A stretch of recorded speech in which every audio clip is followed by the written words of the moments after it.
கர்த்தர் தன்னை பரியாசம் பண்ண விட்டார். யாரை நிந்தித்து தூஷித்தாய்? யாருக்கு விரோதமாய் உன் சத்தத்தை உயர்த்தினாய்? நீ இஸ்ரவேலின் பரிசுத்தருக்கு விரோதமாய் அல்லவோ உன் கண்களை மேட்டிமையாய் ஏறெடுத்தாய்.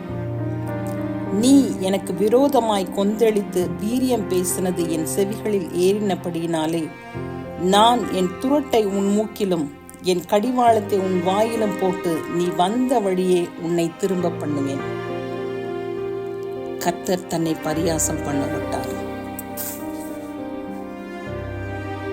We should be very careful in every words of our mouth.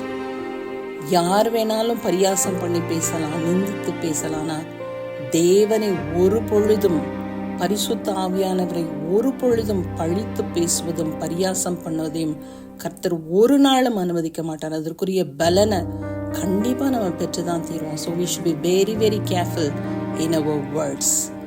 நம்ம அறியாமல் கூட தேவனை பரியாசம் பண்ணி பேசக்கூடாது, பரிசுத்த ஆவியானவரை பரியாசம் பண்ணி பேசக்கூடாது.